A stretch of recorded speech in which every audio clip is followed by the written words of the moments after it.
Hi, Misha here, and when we were out shooting quite a bit of 760 by 39, I was trying to think of a gun to take out that I hadn't found in a while that I enjoy. You know I like RPKs, and I almost grabbed the AES10B, but that has come out in the last couple of years. I ended up grabbing this one, my Legion USA Russian RPK, early date 2 build. You've seen it in several videos. I'm sure he brought it out since, but the last time I can really remember having it out at the range was for the Eclipse shoot in 2017. That can't be right, surely, but it could be. Either way, it obviously needs some shooting, so let's do that. Come back, talk about it a bit, talk about RPKs. Just hanging out this winter. Let's run a few rounds to my Russian RPK. Why not?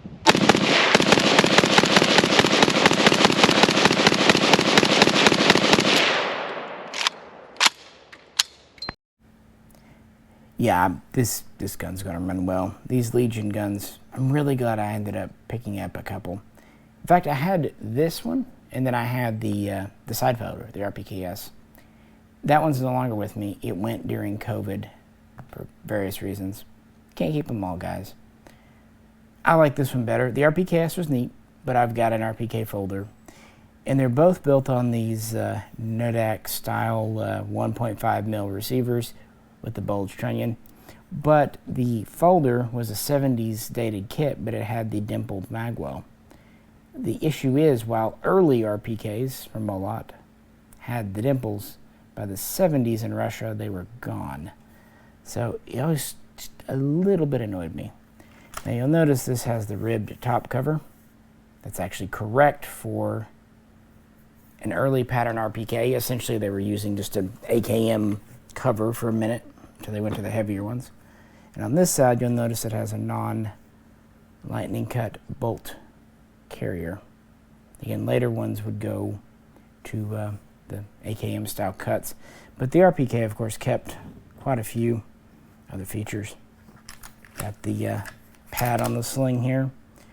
This is all Russian, and for my matching kit, furniture, bolt group, of course the receiver's US.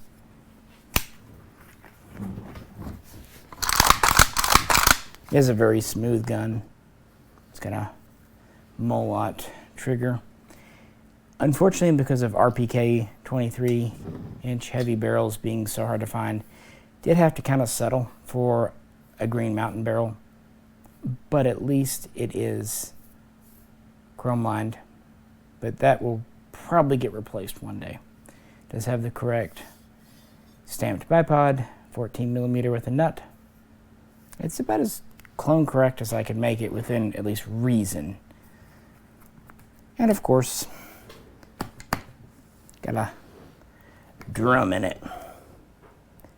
So if you have a drum, you have to use a drum, right? Let's do that. I'm gonna try the drum in the RPK the only way that's really proper.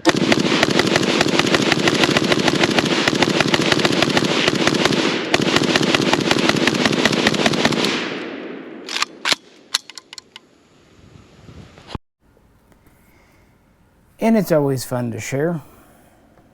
And since he definitely likes AKs, let's let Fox give this a go. Not like we're gonna burn out an RPK light machine gun and semi-auto, right? Now we're gonna let Fox try the RPK. RPK, let's go all day.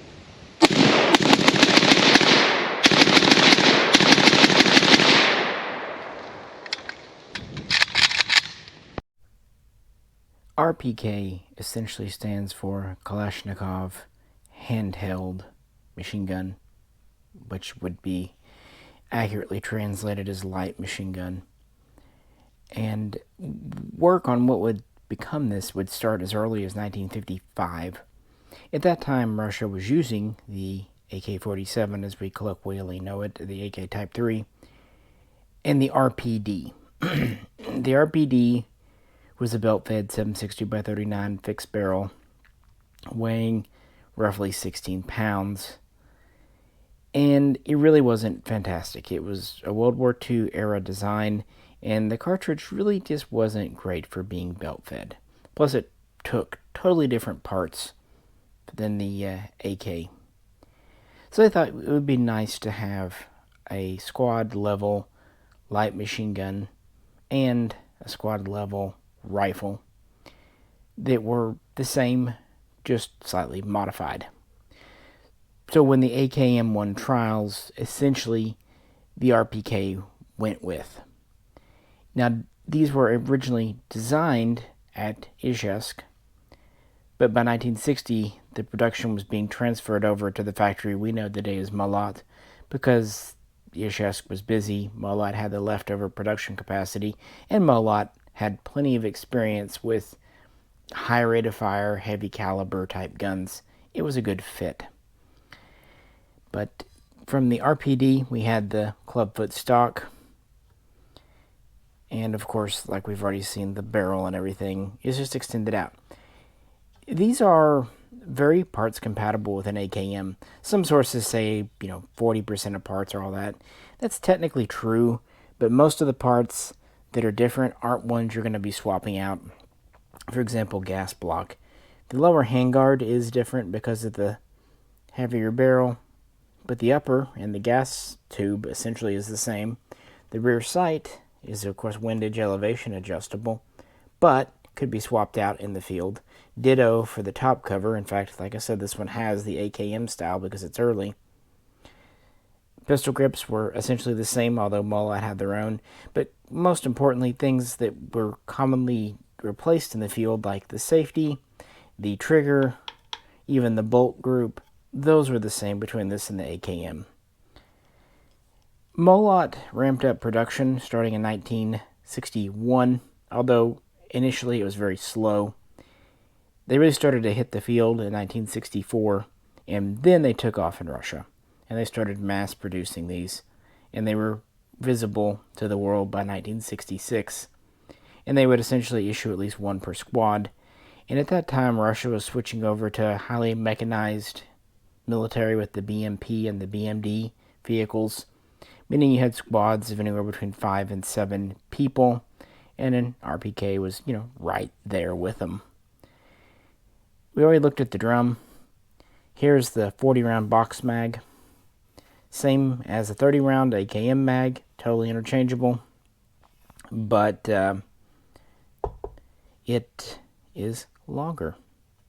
And they would either be issued one of these 4-cell pouches and one drum, or increasingly as time went on, 2 4-cell patches and no drum. That was kind of the common loadout, and of course extra ammunition was carried throughout. And speaking of the mags, in 1968, a 30-round fiberglass reinforced synthetic, it's an AG4 material magazine, 30 rounds, was introduced for the AKM. And it would not be long before Molot would start manufacturing 40-round mags for their RPK. So while the steels would still be built, into the 70s, the so-called Bakelite mags would take over. And we did not have one of these out when we were shooting, but we did have that one 30-round Bakelite of Fox's. They did want to play nice in the KP 104, if you saw that Kalashnikov USA video. So I do have a shooting clip here of at least a Bakelite in this gun, and it did fine. Take a look. Fox is going to try that potentially janky mag Bakelite in the RPK.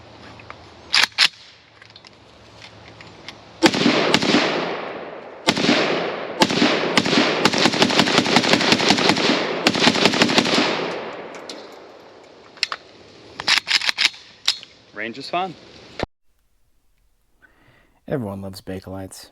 They are lighter, quite durable, and frankly cheaper to make than the steels. But there were many other changes to the design over the years. But really, compared to the AKM, after the first, say, 5 years of production in Russia, the RPK was surprisingly stable, and it would continue on there until eventually being phased out in favor of the RPK 74 545x39 in the late 70s. But even though production ended, it stayed in the Russian military through the 90s, and in fact wasn't officially declared surplus to needs until the 21st century. That said, though, a lot of nations used the RPK. Very few, though, actually built it domestically. Rather, they just purchased what they needed from Russia. But of course, there is one nation of note, and one gun you probably know I couldn't resist talking about a little bit. The rifle, of course, is one of my favorites of all time, the AES10B, and the nation is Romania.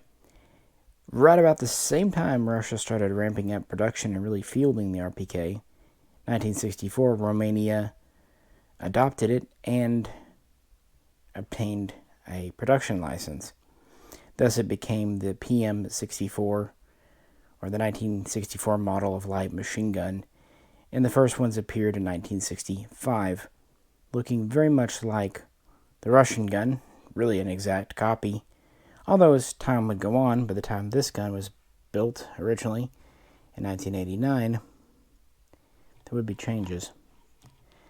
In Russia, though, they too would of course go to the synthetic pistol grip over the wood quite very early on. Here is that, of course, 50% heavier, smooth top cover. Interestingly, early Romanian guns used AKM PM63 pattern non-windage rear sights. Here's that slab receiver. In Romania, they would go away from the magwell dimples 1974, 1975, but in Russia it was much earlier, 1967, 1968.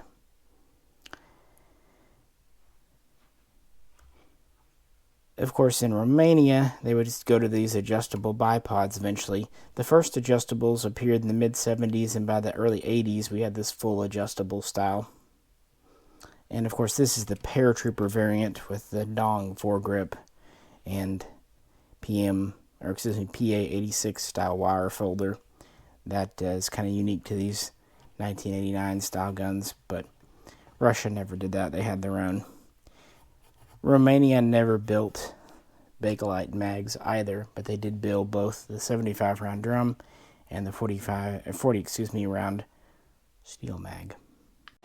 AES10B.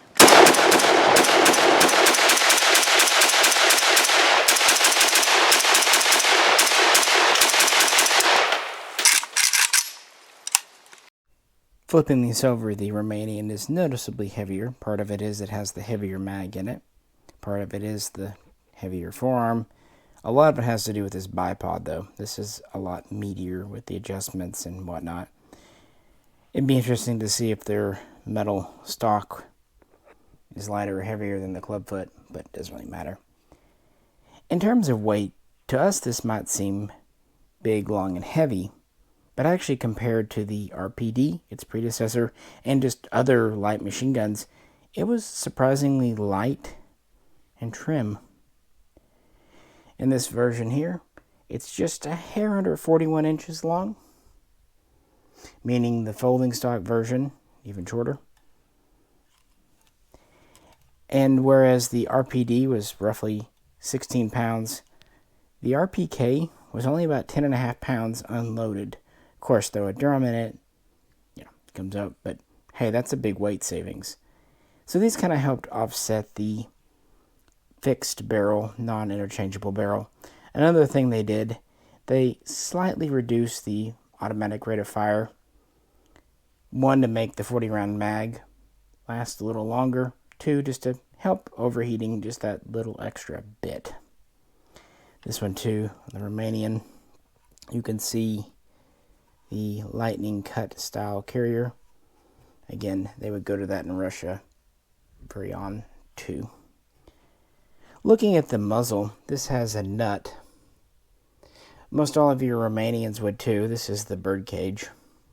I just put it on for fun. It is a Romanian birdcage, although their 545 version would have something like this.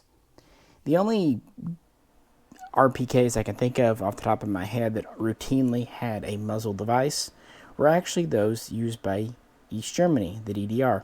Even though they were Russian built, they specified that they had a slant type brake, an AKM type brake on them. So yeah, if you want to do a East German clone, basically get a Russian kit and throw a slant brake on it. But everyone else just went to the nut. And the reason was just to be compatible with AKM, and also so that the blank fire could screw on, and kind of like with the original AK, just in case. Better to have it and not need it than need it and not have it. But if you're talking imports, this is the best and nearly only authentic type RPK in 7.62x39 to come in. Most of the AES10Bs have the fixed clubfoot stock, but there were these paratrooper batches that came in. What's nice is it uses a rear trunnion that is standard, easy enough to switch back and forth. And you can find all three styles of bipod from Romania. Just kind of depends which one you pick up. And this does have the original cold hammer forged chrome line barrel. This is even a original Romanian 1.5mm receiver. And if I only had one, this would make a perfectly good stand-in for a Russian. But when these Legions came around, it was nice because I could configure one of these with early features, get an early kit, and that left me free to make this one into kind of the unique Romanian RPK PM64. Some call it a PM91 in this style. Because before, I kind of wanted to keep this one as Russian military looking as I could. But now with this one up here, yeah, I let this one's, individuality shine through. Both are a lot of fun. It's a shame these foregrips are not very common. At least the 40 round mags aren't terribly hard to come by. But the RPK, despite some shortcomings, was certainly an asset to a conscript, a recruit army like the Soviet Union. And it was a very popular export. Within Europe, you didn't see so much. Czechoslovakia did their own thing. Poland bought a handful to try, but never put them into service. Romania, we already talked about. Bulgaria kind of did their own thing, hodgepodging this in the RPD. Hungary would purchase some from Russia, but never manufacture. East Germany, we already talked about. Really where these became popular were in the Third World. Various Pacific islands, South America, Africa, for example, Egypt, Syria adopted this. Iraq, Iran had some, although they also had some of the Yugoslavian M72 style guns. China, as we've talked about already, did not ever make an RPK as such. Vietnam issued it. North Korea issued it as the Type 64. It got around. In fact, it was vastly more popular than its replacement within the Soviet Union, the RPK-74.